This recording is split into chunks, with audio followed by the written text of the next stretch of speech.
To have a good harvest, one must plant good seeds and must also use the right kind of fertilizer.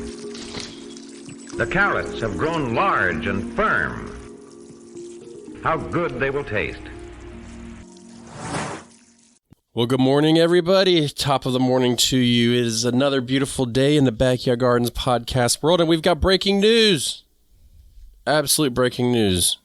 There are new plant zone maps, people. Isn't that crazy, Batavia? I don't know. I'm going to just do it for the... Yeah. That deserved that kind of faulty bell. Yeah.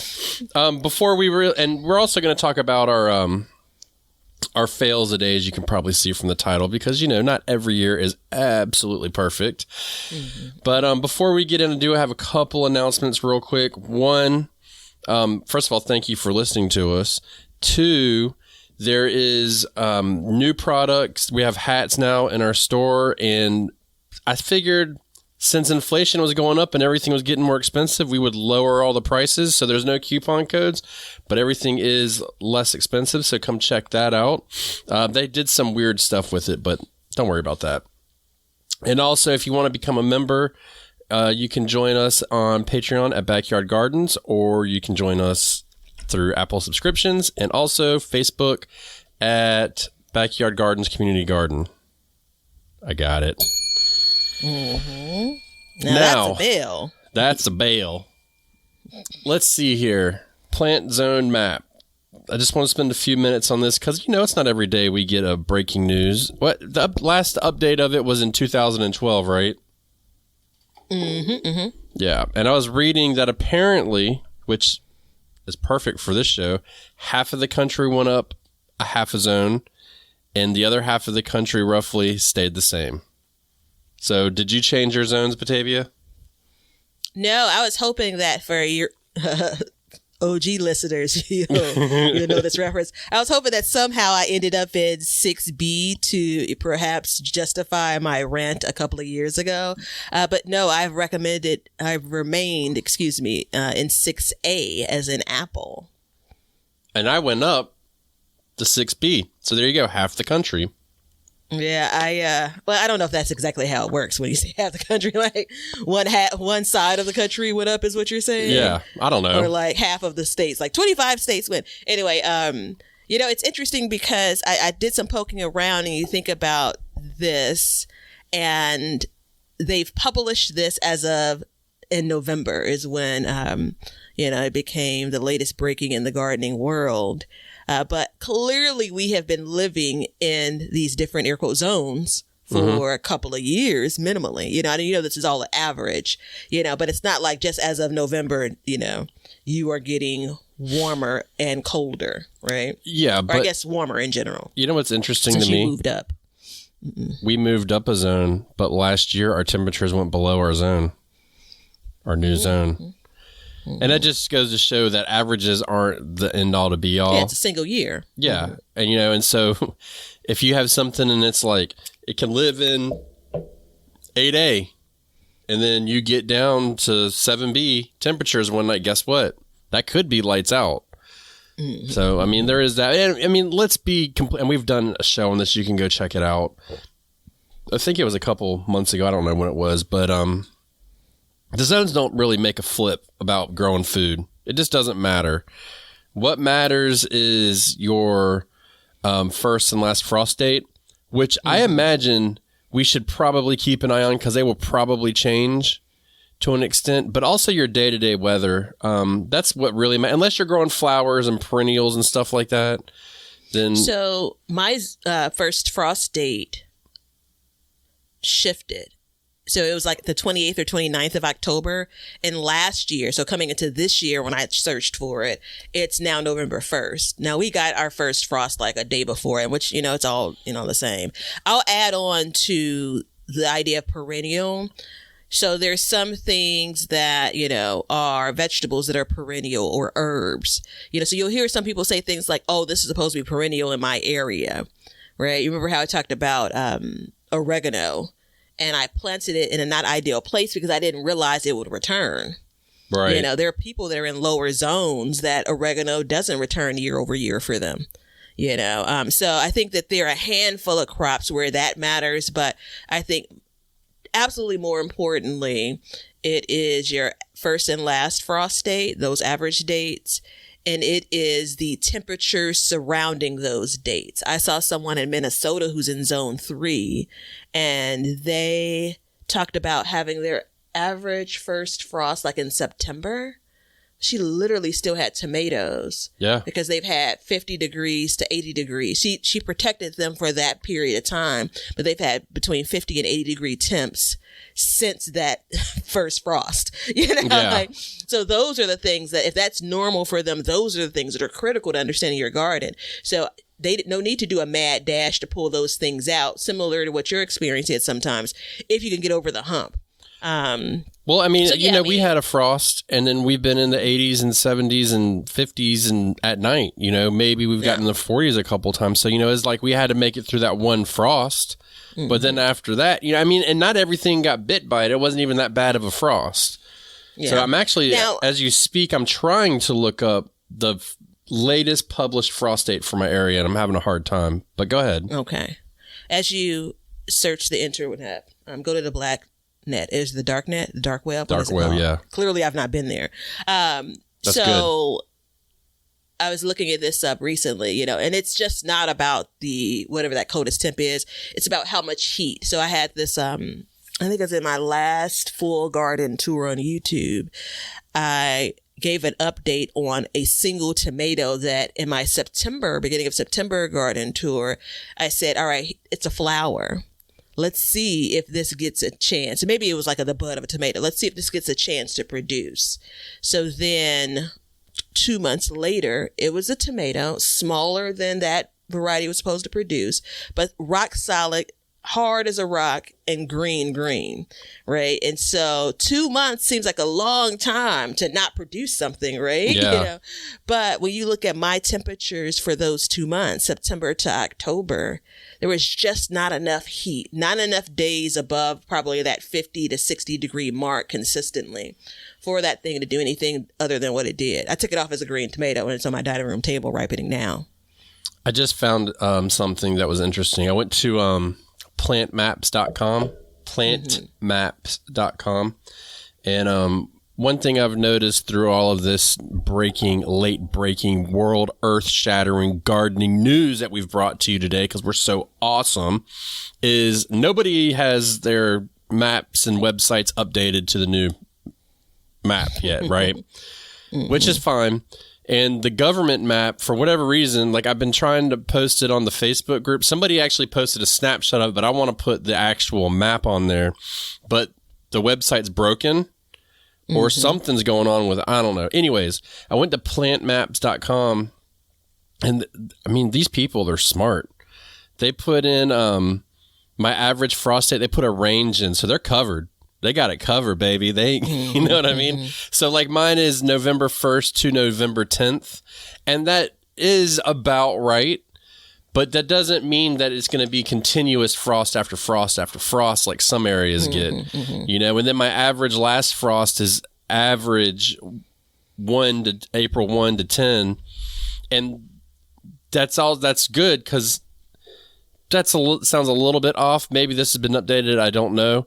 But I know coming in March and stuff like that, we will have less and less frost, but there's still a chance of it. So I like that they have the range in there. I'm going to keep trying to find and see if we can So the see place the I go changes. to, it's Farmer's Almanac frost dates is what I would search in Google. And then that's the place that I most commonly go to. Now I do I'll search some like university level sites within Illinois and get different numbers. Mine has continued to be for this last year, April 17th for the spring and November 1st for the fall. I was very curious about if they showed like 2023, 2012. I think it was 1995 before that. I didn't, I mean, so clearly you all are hearing this mid-December. And while it's late breaking, it's been out a month. So you can put together, you know, when we're recording this particular episode.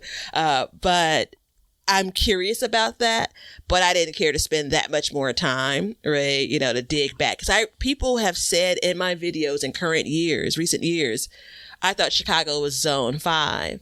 And I remember at that time, I'm a stickler about, like, I just don't want to put false information out and incorrect information out. And I remember searching at that point in the 1995 or 1993, whichever it was, map did have me in the same house in Zone 5 something. And the 2012 map moved me to Zone 6A. So, there's that. Leonard, I got a project for you. You need to research the way the first and last frost switched for the areas. Just do Batavia and my area so we can try and compare them over the years. Let's see if maybe we can come back with that, especially when it comes to seed starting time and stuff. I'd like to see that information. It's going to clearly take a little bit of digging. But I think we can do it because I do know that Leonard is pretty good at doing like spreadsheets and stuff. So he may be able to come up with some kind of 10-year average or something. It might be a little bit more research than we would want to do, but I think it would be interesting to see how this stuff has changed over the years. Because I know, like I said, even though I went up a zone, well, half a zone, I'll start partying when I get to 9. 8B and 8A, I mean, it's whatever, man. But last year, not even 365 days from the moment that I'm speaking, less than that, we were below that number. So it's crazy to me. You know what I mean? And I think the plant zones are just such an overutilized map for people that grow food. It's so much more important to know your weather day by day. I was looking on a fig forum. Look, I don't even grow. I do have a fig tree, but it's pitiful. It's about 6 inches tall. Maybe it's because you're not taking your plant zone serious. Maybe that's it, maybe mister. I'm not. Son of a billy goat. But, they were like, everybody check your zones, time to update your profile or whatever. And some of the people were awesome. They were just like, who gives a crap about it? It was like day to day, man. That's how I live my life, day to day. I mean, look. You can't put in a perennial if you're in zone 8 or in zone 4 and you need zone 8 as a minimum, clearly. But as far as vegetables go, varieties will do different things in different areas, and knowing your weather will help you match the variety to get where you want to go. So there you go. Everybody check your zones. I'm going to have to, on the old YouTube, have to really get used to saying 8B in North Carolina. Might just have to go to 8 because, in 10 years it may go down. It may go back down, because I believe that weather is cyclical. And what we're trying to do is just a finite amount of time in the grand scheme of the planet. So there is that. All right. So before we get into I think this is a really good time to tell you guys about the Planter app because we're coming into a planting period. And we're talking about our garden fails today. And I think if you take advantage of the offer below and use the Planter app, we may be able to minimize these fails and help ourselves with it. So this is the time of year to do it. This app's amazing. It's got drag and drop interface. It's in a square foot gardening build, so you can put in thousands of varieties. You can check out what's companion and combative. You can read about your stuff. It even has your first and last frost dates. And hopefully, I have to see, I bet the next update will have the new zones in there. I almost guarantee it because it seems like something you'd be on top of. So it'll probably have your updated zone in it. It's a very fun app to use. A longtime supporter of the show. We love using it. And we've been talking about it a lot because this is the time of year to be planning your entire next year's garden and building multiple profiles. Check it out on Google and Apple Play Store. No, Google Play and Apple Store. Ooh. It's Planter. Yeah, merger. And you can use it on your phone when you're at the doctor's office, and you can go back, use it in your tablet at night like I do, or you can sit down on your computer and get down and dirty and just make a big old map, or big old plan, not a map. So check out the Planter app, everybody. I'm almost certain I didn't tell you this, and that's what makes this eerie. So I was at the doctor's yesterday, that moment where you're waiting, you go from the big waiting room to the little waiting room and you're still waiting. And I was quite literally updating my 2024 garden design, right? And when I was driving home, I had an aha moment, which I'll tell you about once we get into what failed, because it's a way to overcome one of the things that failed. And you got this, how did you get this?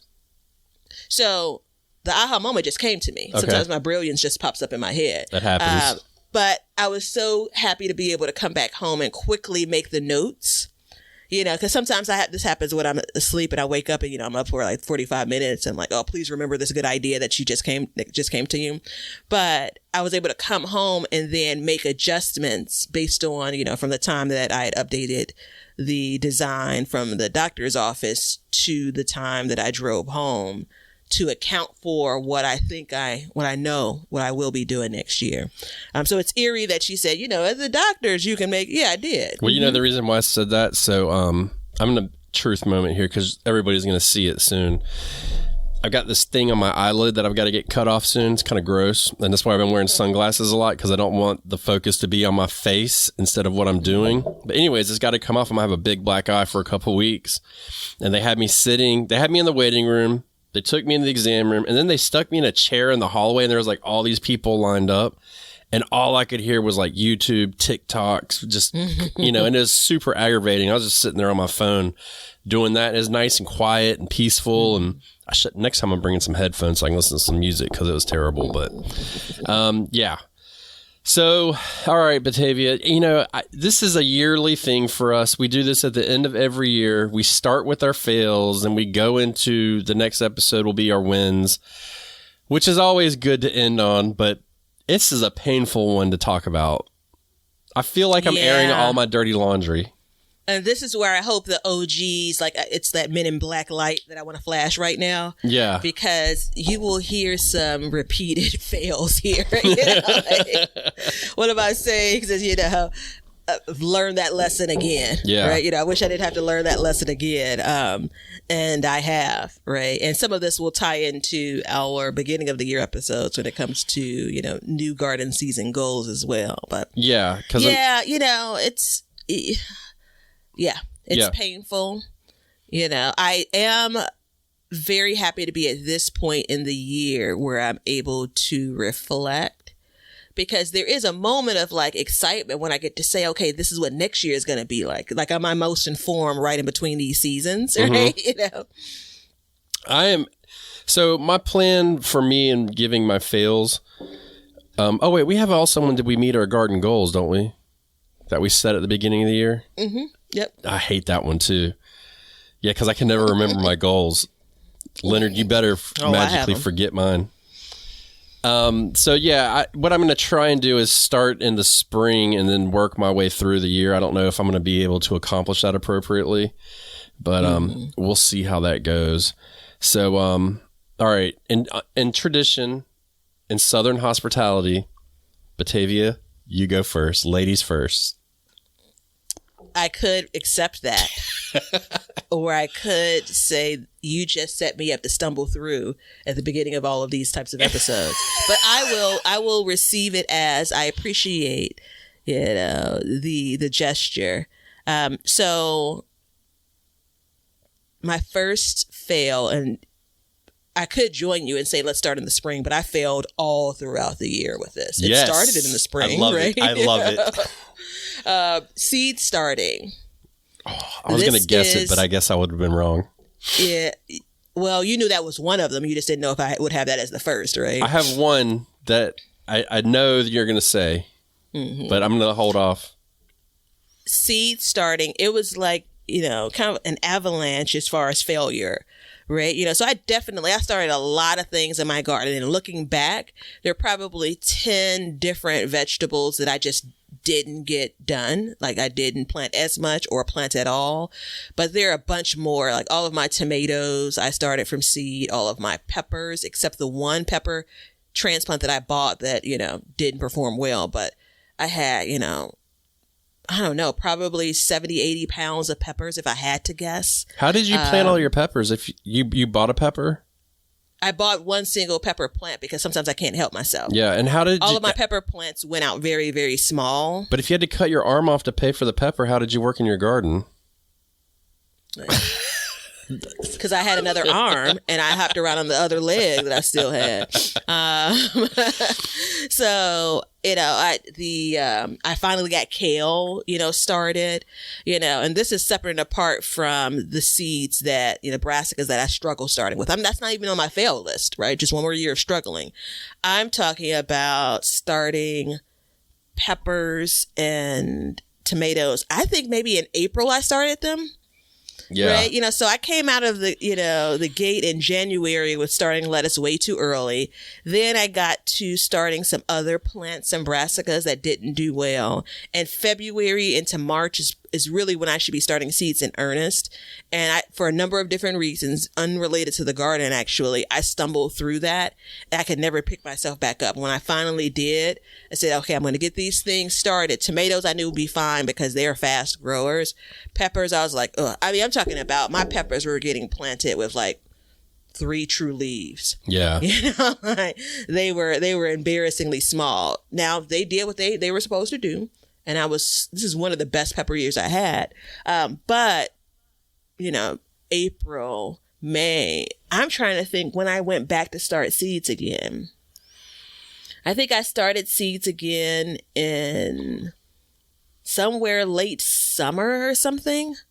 Like it was, the intention was to basically be starting seeds almost every month, maybe out of routine, but I did have a lot of things I wanted to grow.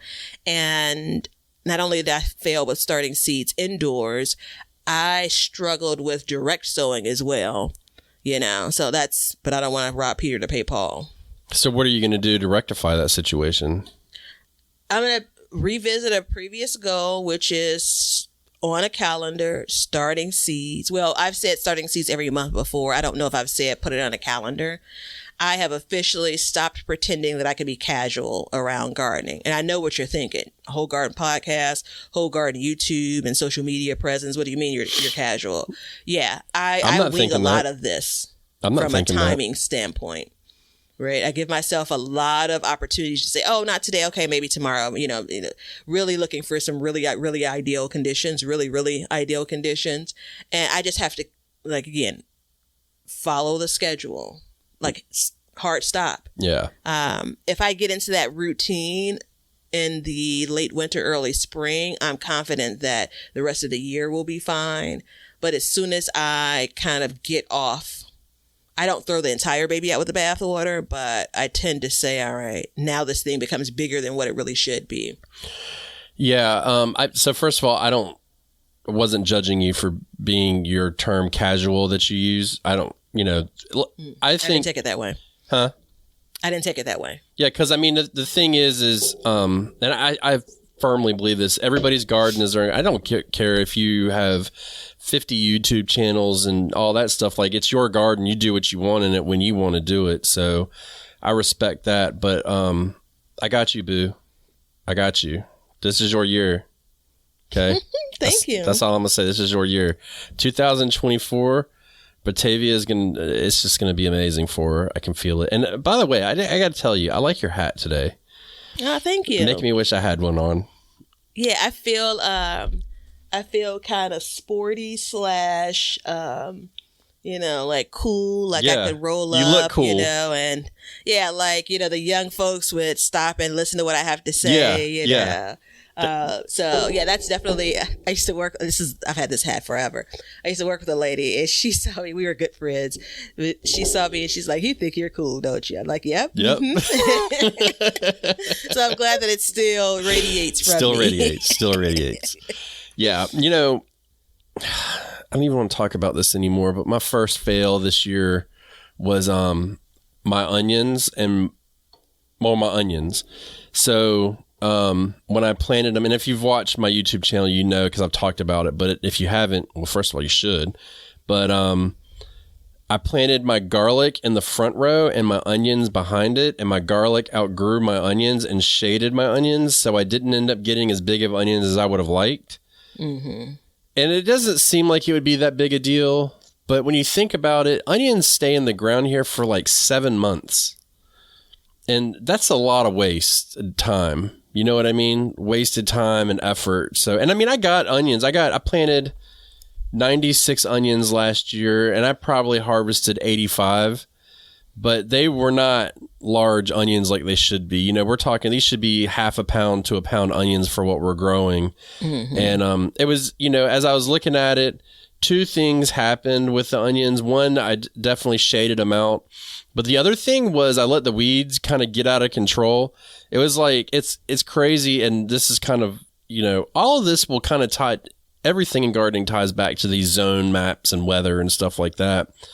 But in the wintertime, it's not that big a deal because there's not a lot of weeds growing and stuff like that. But man, I'm telling you, there was like a time in the year when like, bam, all of a sudden I just had weed pressure like come out of the woodworks, and I could not keep up with it because my onions were starting to bulb, and I was like hesitant to pull up weeds around them and disturb the roots and stuff like that. So I definitely, it wasn't a total failure, but it was pretty damn close. It just wasn't what I expected and what I wanted to come out of my garden. So this year I did the exact opposite. Is I planted the garlic out back, or in the back row, and because I want to plant them in the same, I want to keep the family together. And I put the onions in front, but I'm also going to succession sow the onions this year. So I put one row of onions in already at the same time I planted. And then as those grow and the next crop comes out, I'll put the next row of onions in, and as the next, and so on and so forth until I'm done. And I grow them all in one bed for right now. But if that makes a difference, then I'll know that was the true, I think is a multi-process failure on my part. It was shading and weeds. And there's just not much, hindsight's 2020, Yeah. Plant spacing and then shading like that is a hard lesson for me to learn over and over again. Mm-hmm. And I think a part of it is, so I was thinking about 2024, am I planting it? As of this recording, when you hear this, it will be planted. But as of this recording, I've not planted my garlic yet. And so I was watching your recent video when you were planting, and I was like, wait, what was the thing that he did that he shouldn't have done? He said he didn't want to do earlier, and then you ended up going over in the video, thankfully. And so, because I wasn't planning on planting garlic and onions together until you and I were talking about it again, because that's what you did earlier in the year. And then later on, I was like, wait, what was the mistake that he said he made? Because I don't want to do that again. And so I'm glad that you came back around and mentioned it in your video, but also here. Those things, it's kind of like, that's like, better, but something happens and you don't end up doing better. Yeah. So I get it. It happens. All right. My next one, and I hinted at this, was direct sowing summer crops. So I'm kind of an all or nothing kind of gal. So splitting. So I've done, long and short of it, I've had a garden every year since 2008. 2019 is when my garden evolved into what it is today as far as size, right? 2020 is when I started starting seeds in earnest. Like the majority of my garden is from things that I've grown. And so I've played around with, over these last 4 years, starting some things indoors, other things direct sowing, starting all things indoors, direct sowing very little. My preference, if I didn't have to worry about any other competing factors, would be starting the direct sowing the most, and then things that just won't have enough time, tomatoes, peppers, I'd start those indoors. However, I had a lot of pest pressure this year, and I recognized it pretty early on, but I didn't devise a plan that would allow me to continue to direct sow those summer crops. It was too late to be starting them inside by then. Direct sow those summer crops to beat those pests. So that ended up with very few things like, squash, very few things like, my beans just barely made it. Okra, right? So these are all things, okra and squash, that can be started indoors, that probably is recommended to direct sow. Again, my preference would be to direct sow it. It's less work if it takes. Mm-hmm. But it didn't take. And I wasn't doing like all right, it's 10 days later. So again, it's 10 days later. That number, you can make that up. 7 days later, I didn't see anything pop. So again, melons, complete flop all in all. I did have one honeydew melon. I had a handful of cantaloupe that did well. But I had that pest pressure and I kind of like sow things, and it's like 3 weeks later, I'm looking like, oh, wait, hold on, what happened? Yeah. And so for those crops that need as much heat and as much summer as it can take, as, nature is willing to give it, I didn't give those plants the best chance because they were getting started so late when the direct sowing finally took. Yeah. Direct sowing is a love of mine, and it's a difficult one as well. I mean, it's like, I always do it with the best intentions, but sometimes it's hard to keep up with the watering desires of a freshly sowed seed. I mean, I hate to say it like that, but it can be very difficult to do. So I feel your pain, and especially with squash and stuff like that. I did a couple different things. We'll get into that in another episode, but the squash actually wasn't as terrible as it could have been, but it still needs to be tweaked. So I feel like squash will always be on a fail list in this podcast. Always. It's just who's going to bring it up first, Yeah, right. Yeah. My second fail of the year, my green beans. I had total crop failure of green beans this year. I noticed that I was getting a wilt, and I'm pretty sure just based on simple research, I got fusarium wilt on my green beans, and it was a little, I don't know, I was real nonchalant about it because I was like, well, one plant's going, and then another plant went, and then another one went, and then the other ones were doing good, and I don't know how it occurred. What I'm assuming is I was kind of late to the game on treating for my Japanese beetles because every year they attack them.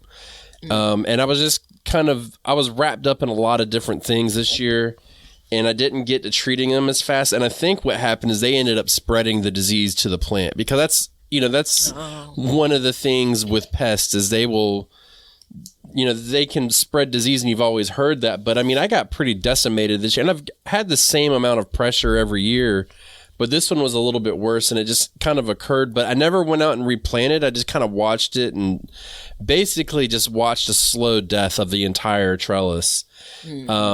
So I think what I'm going to do is I have to tell myself next year, like, the Japanese beetles are coming, spray the neem oil, take care of them, get rid of them. I have to remember not to plant. I probably won't plant green beans on that trellis for a couple years, but luckily I have an abnormal amount of green bean or trellises in my garden. So it shouldn't be that much of an issue, but it's one of those things where you want to, I look back at it and I was like, I don't even know what I was thinking. Like, why did I not try and do that? Because I eliminated a huge portion of my canning for the year. Green beans are something that we depend upon pretty heavily for our preservation needs. And by the time I was done canning all of my tomatoes, I never had time to come back. And usually it's like you can your tomatoes, and then I go into canning green beans. And then after that, it's kind of like, what's next? What else am I going to can? And this year, I skipped that whole period of green beans, which actually worked out because I ran out of cans because I had canned so many tomatoes and stuff like that. So it wasn't terrible, on the aspect of buying more jars, but at the same time, like, I would love to have some green beans that we could have. And I probably picked maybe a handful this year. But at the same time, I kind of had my hands full, because I'm adjusting to having the size garden that I'm having, and I expanded this year as well. So also doing that, but that was definitely a fail on my part, and it's just a stupid fail that could have been avoided more than likely. I mean, they could have gotten fusarium wilt either way, but I just can't help but think that, like, of all the years I've heard, like, pests will spread disease, and then as bad as they were, there they go. You know what I mean? Yeah. So it had to be what it was.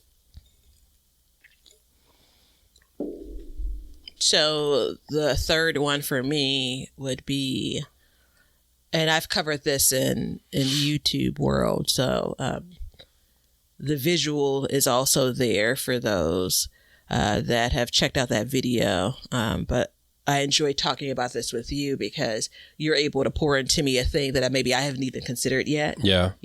About, how do you get over that hump?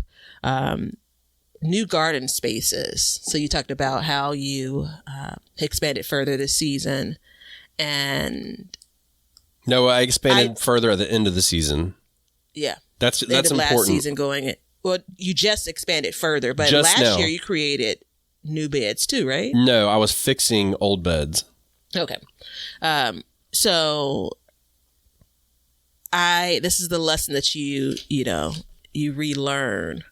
You got to give brand new garden spaces some time to become the garden space that you want it to be. Yeah. Sometimes out of the gate, you have success. Sometimes you don't. So in 2019, when I erected, I always feel like I'm overstating when I said build. So the metal garden beds in the front yard, when I assembled them is probably the proper term. I got dirt loaded into them, and I felt like they produced really well that year and then into the following year. So these are brand new garden beds, brand new soil and compost, and they kicked butt, right? And so I wasn't fooled by that because that same time I built that 4x4 bed, wooden bed in the backyard, and it stumbled for a couple of years. So I recognize again, new spaces sometimes don't yield what you want. Sometimes you have to work at it. Right. And so those two narrow garden beds that I talked about them that entire winter until I built them last year. So 2022, the spring. Right. Dug out the soil. And so this is the second year I've been growing in them. And they have just kind of been like, limping along, right? There's some things that do better than others, right?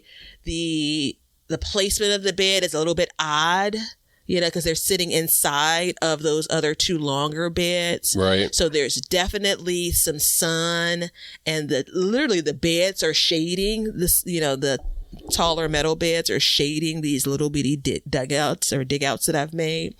And luckily I've not, depended on those spaces as much, but they also have contributed to, I wanted to basically grow things up the trellis from there, and that didn't quite work out, so I think it's just that, again, reminder that no matter how well other parts of your garden, is doing, when you introduce something new, you got to be conscious of what may or may not work there. Yeah. Right.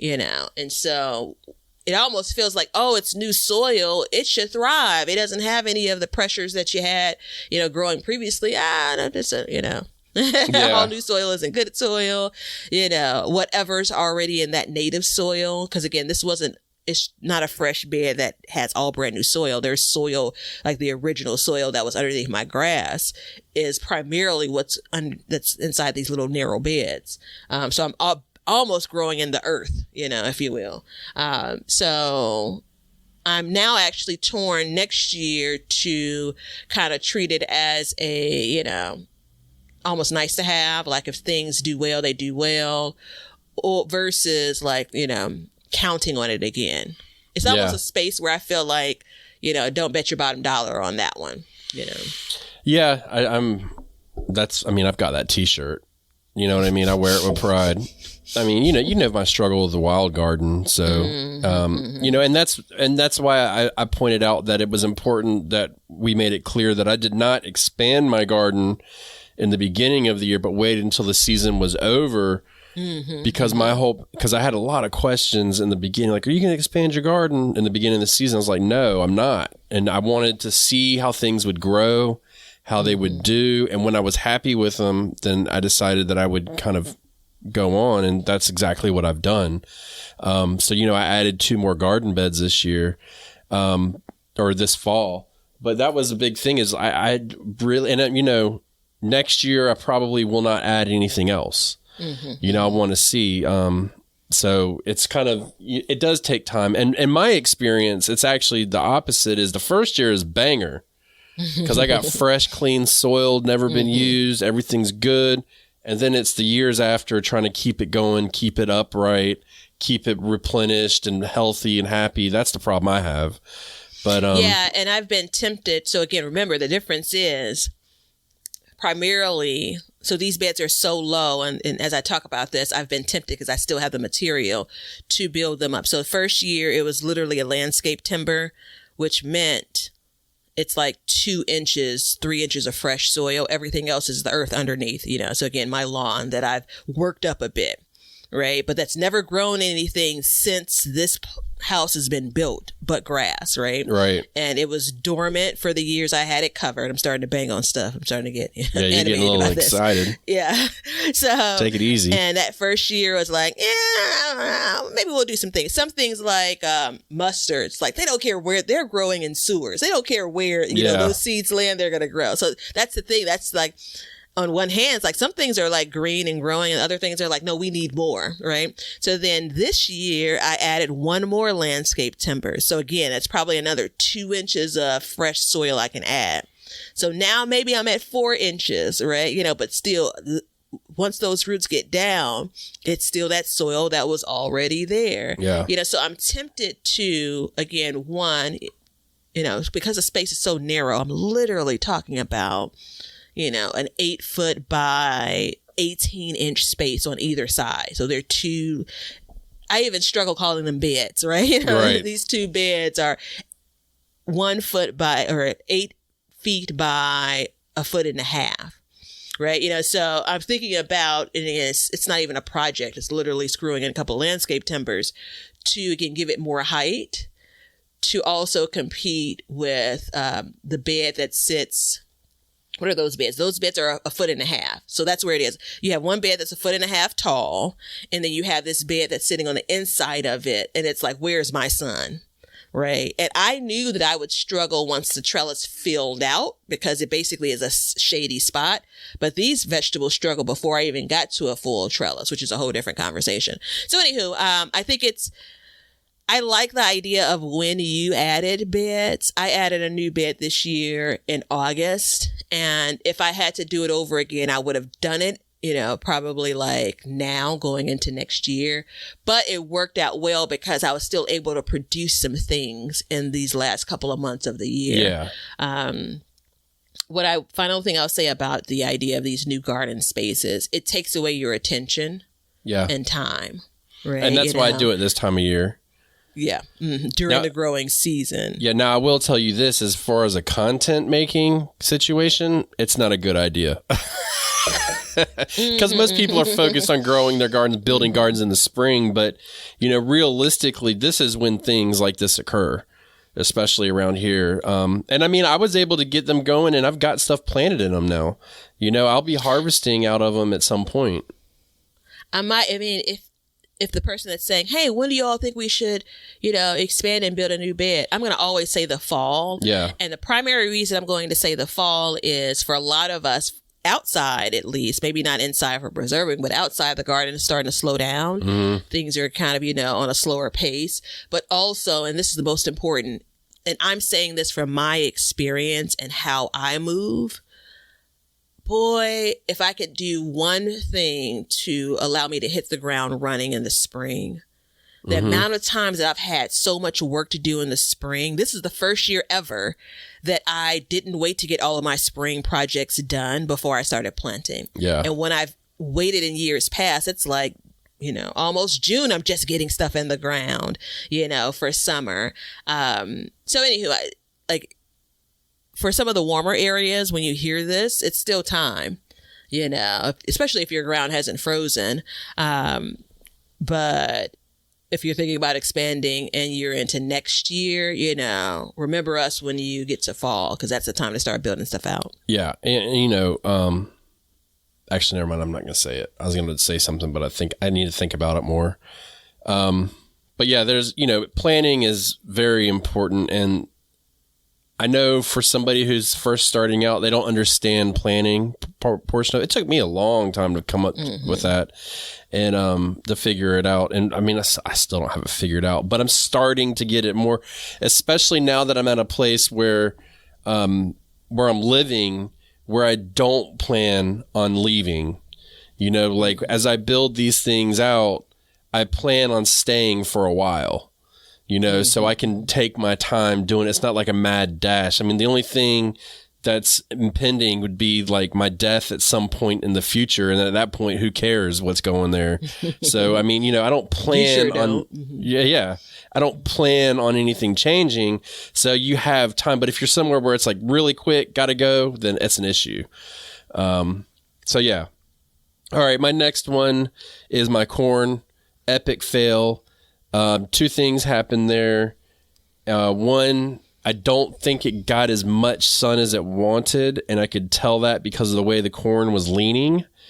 The other thing was the spacing. I should have put more in. Usually I don't have that problem, but for corn, it's very important that I had more planted. And actually, the third thing is I should have topped my beds off even more because of the compaction issue, which I'm going to be tackling pretty hard, hopefully next week. And just adding mounds of soil to that bed, because the way that the garden or the plants work is they don't really go, the roots don't really go super deep, the majority of them. So, and this is across the board for vegetables. So when I plant, you know, as my garden lowers and gets compacted, which I've definitely made some progress on, I'm going to add more soil to it. And then hopefully I can elevate that, you know, and give those roots more space to grow while at the same time helping with that compaction. I've identified a limb on a tree, which is becomes a cluster of limbs that causes a lot of shade in that garden. So I'm going to be removing that this winter. And then I had planted a pear tree at some point years and years ago and never really got anything off of it. And I pulled one out and put a peach in. And then the other one, I left the pear there, and the tree's gotten big. And actually this year I saw one pear on it, and then damn squirrel got it. So there's that. But I'm either going to remove the tree or I'm going to cut it back dramatically to let that sun get in and penetrate. So, but you know, as far as the corn goes, the other issue I had when I planted it, I had put just topsoil down, which was no problem with that. I believe in just adding topsoil periodically. And there was some weed seeds that were growing, and they looked very similar to the corn. And it got to a point where I couldn't tell what was what. So I had to leave it, and then I had to keep re-sowing. So everything was just out of whack. So this year, I'm going to plant it heavy, water it heavy, and then let it go. And I'm also going to move it to a space where it is going to get the sun that it requires. It's a reminder of how a lot of our garden spaces have different sun displays, I guess I'd say, you know. So yeah. I'm looking now at a dark backyard. Well, I'm not actually looking at it compared to a sunny front yard. Yeah. So my number 4, and I'll spend just a minute here, is trellising. Okay, so these are tied in together. Everything I described for the previous fail with those narrow beds greatly impacted my year 3 of a pretty empty trellis, which, year 2, excuse me. So 2019, full trellis, 2020, full trellis, 2021. Oh, it's so beautiful. And more importantly, it's producing, right? 2022 and 2023, womp, womp. You know? And I'm vertical growing is important to my style of growing, my garden design, and it failed. And so I met the main vertical trellis, or the trellis is the cattle panel in the front yard. But that wasn't enough. I had to fail with the very first garden bed in the front yard, where it did a poor job, you know, with the beans and cucumbers I had. And then I met both of those in my backyard makeshift trellis that I had beans. It did the job of growing and producing beans, but it was just in the tightest spot ever in my garden. Yeah. And it was so difficult to stay on top of something like beans that produce so quickly once it started going wild. So the trellis itself was a good idea. The placement was not. Yeah. So happens. and I know the adjustments to make going into next year. So mine is, and I'm actually going to wrap up 2 in 1 here. So it's my broccoli this fall, and then part of my potatoes in the spring. And there's a common factor here. So what I noticed with my potatoes, I got a good potato harvest. So my son had a potato bed and I had a potato bed. My potato bed did better than his potato bed, unfortunately. I would love to have had it the other way. And this kind of goes into it as well. So I noticed on my potato bed that the plants were getting eaten, and I couldn't see what it was. And I also noticed that my broccoli was wilting and couldn't figure out what was going on. So come to find out, the potatoes, I ended up seeing that there was ants on them, and fire ants. And now I've read on the internet that fire ant or ants in the garden are a good thing. They create pathways for water, open it up, all that stuff. So you don't really want to mess with them. But I noticed that the potato would fall over, whatever, they chew through the stem. And then come to find out, I go through my broccoli. I originally thought I'd overwatered my broccoli because it was really hot and I didn't set my timer back. I even went on YouTube and talked about it. And then I saw a plant that was just dying back. And so I pulled it up and there was like no roots whatsoever. But guess what was in the soil right there? Ants. And I am convinced now that the people that talk about ants don't deal with fire ants, because if you stuck your hand in a garden bed full of fire ants, you would not like it, first of all. But second of all, I think they're eating the roots on my plants. I am convinced of it. I'm convinced because they were just all over the potatoes. So I actually sprayed neem oil on them, and I think I knocked them back enough in my garden bed for the potatoes, but not my son's garden bed, so it kind of caused a little bit of an issue because I didn't know what was going on. But I think moving forward, I am going to investigate a way to remedy them and get them out of my garden beds starting now, because it's a common factor. So at this point, if I'm lucky, I'll get 3 heads of broccoli out of the 21 that I planted. That's a total failure. The only reason why they're in the ground is because I don't care, because I pull them up at some point and just let that bed rest. But that's not acceptable. So we've got to figure out a way around that. And I just think, and I've talked to a couple people. There's a couple people in the more southern regions of the United States in the Facebook group that I was talking to about, and they think that's the same thing, that fire ants or ants in general, but specifically fire ants in this are just not as good as people think. Anything in high concentrations can be bad. Yeah. So that's, kind of the whole shebang there. The saying too many of a thing. Yeah.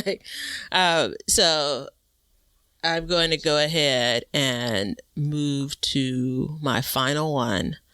And then I do want to take 2 minutes before we wrap up on the theme that you all may have picked up on, but that I clearly can see as we walk through this. And this is the reason why these kind of episodes are important, I feel. Transitioning from season to season. Yeah. Like it's tough. It's transitioning from season to season is very hard. Yeah.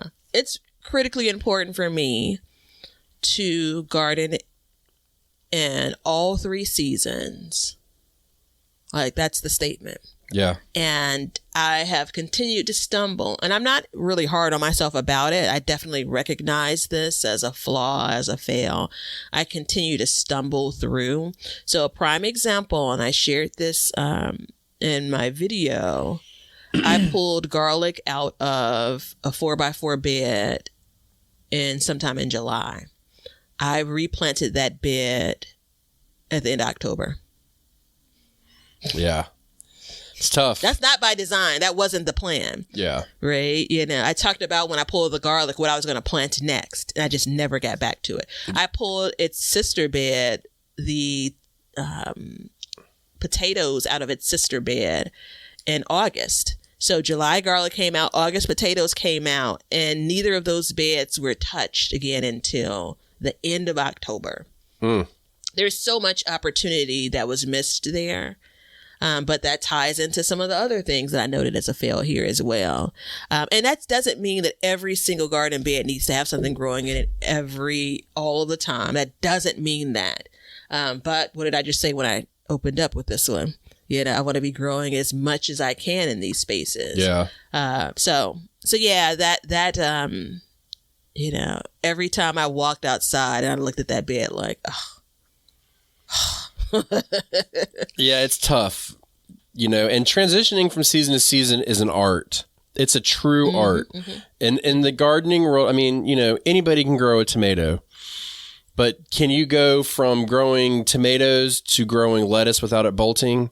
I think that's the true art that comes to it, you know, keeping the things alive and then timing the harvest to the right time. I think that's when you start putting things together. I think it makes a big difference, and it takes a lot of practice. And unfortunately, you don't get a whole lot of chances at it, you know, especially if you're buying seedlings. You know, if you're growing seedlings, you got some chances, but it can get real expensive fast buying seedlings, especially in 2023. Who knows what's going to be in 24? So, look, I feel your pain. Now, we do need to do a Spotify question of the day. And the question of the day, I cannot find the original question, but I remember it mostly. So I do apologize whoever wrote it, but we're going to give you an answer. They wrote something to the effect of, I've looked forever too, is why is it that every time you do your garden podcast, you talk about vegetables, but you talk about flowers as if they're evil? And like, we don't focus on flowers, stuff like that is what I got out of it. Did that say, Ben, why do you? No, it was, why don't we spend more time talking about flowers? You want to go with that one? Flowers are my first love.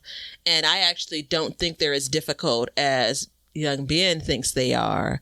And that could just be because of, you know, the number of years I've been growing them, right? Yeah. You know, and really very intentionally, right?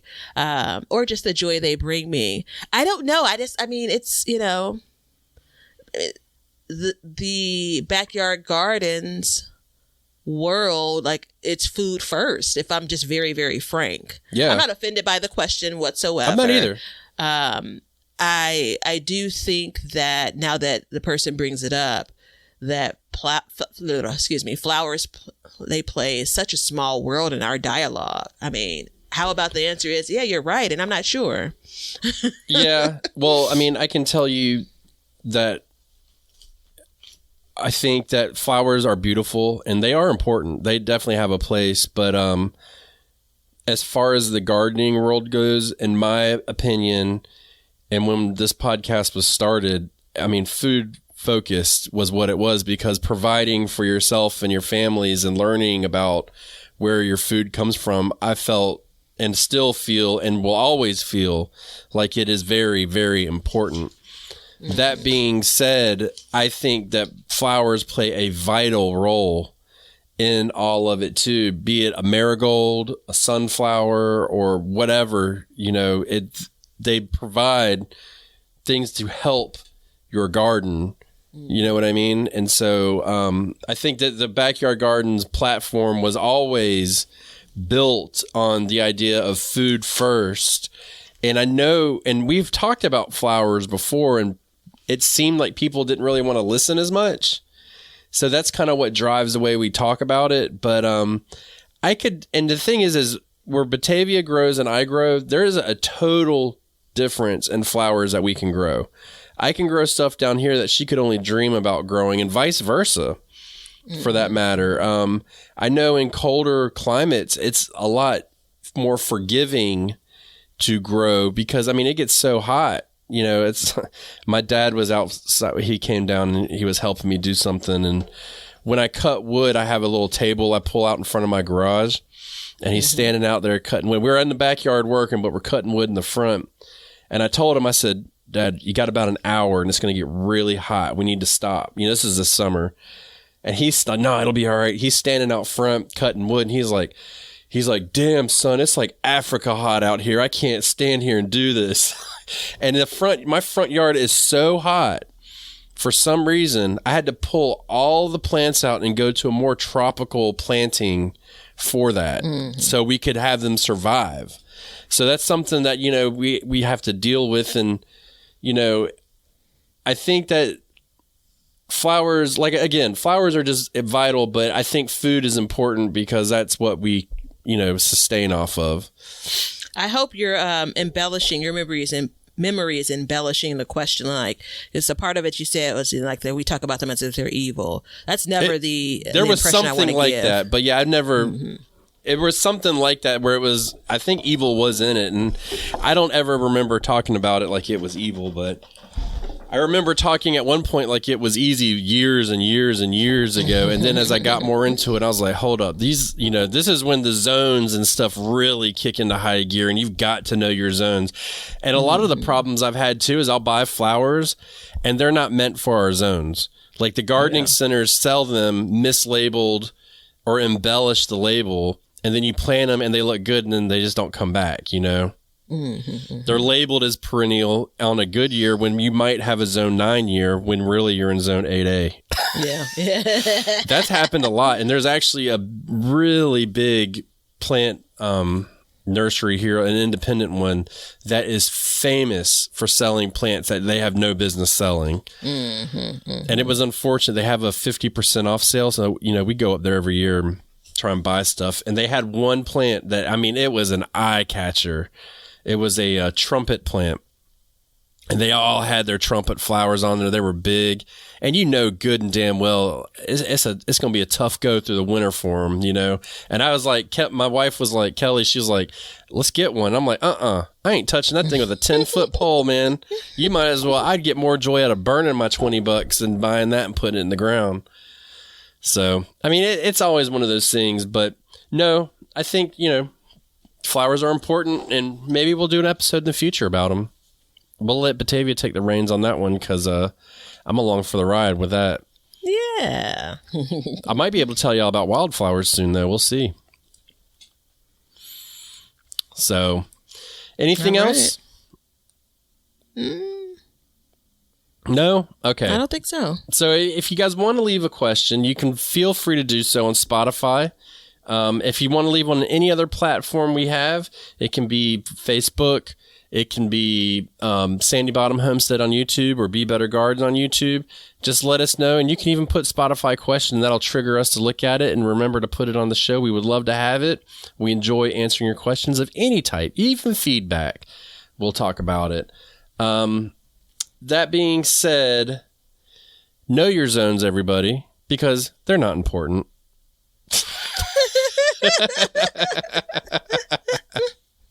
And check out the link below for Planter App and Teespring, where all the swag and new hats and stuff are on there with lower prices. And until next time, learn to grow and grow for change. See ya. Now you know why people feel like celebrating at harvest time. All over the world, people have feasting and good times when the crops have been gathered in. Thanks for checking out the show. If you like what we're doing and you'd like to support us, you can become a patron at patreon.com/backyardgardens, or you can be an Apple subscriber, and in both of those, you'll get an extra episode every month. You can also make a one-time PayPal donation with the link below, and you can get all kinds of gardening gear like t-shirts and mugs and cups from the link below at Teespring. And we have an Amazon store which has all the products that we use and recommend in our gardens, and it helps support our show. And we also add to this list periodically, so be sure to check it out periodically to see if there's anything that you need for your garden. Everything that you do, including a like and a subscribe and even a review, will help us learn to grow and grow for change. See ya.